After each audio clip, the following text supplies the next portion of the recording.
Praise the lord. యేసు నామమే జయము. మన రక్షకుడు మన విమోచకుడైన యేసుక్రీస్తు అతి పరిశుద్ధమైన నామంలో అందరికీ వందనాలు. చిన్న ప్రార్థన ద్వారా ఉదయకాల వాక్య భాగం ధ్యానించుకుందాము.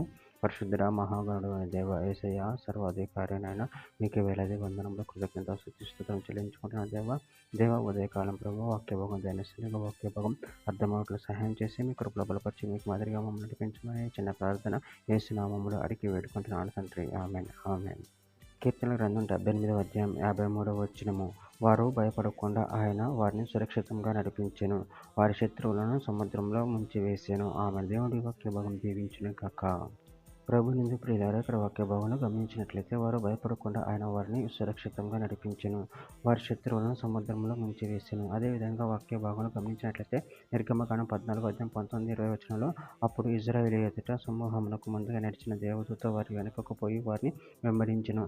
ఆ మేఘ స్తంభము వారి ఎదుటి నుండి పోయి వారి వెనుకకు నిలిచెను.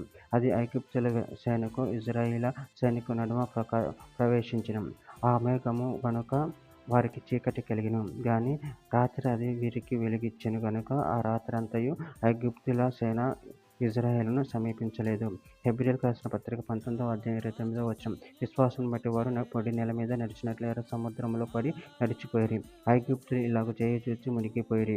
కీర్తనల గ్రంథం 136వ అధ్యాయం 15వ వచనం. ఫరోను అతని సైన్యమును ఎర్ర సముద్రంలో ఆయన ముంచి వేసెనుగా, ఆయన కృప నిరంతరం ఉండును. నిర్గమకాండం 15వ అధ్యాయం 13వ వచనం. నువ్వు విమోచించిన నీ ప్రజల్ని కృపచేత తోడుకొని పోతివి, నీ బలం చేత వారిని నీ పరిశుద్ధాలయమునకు నడిపించితివి.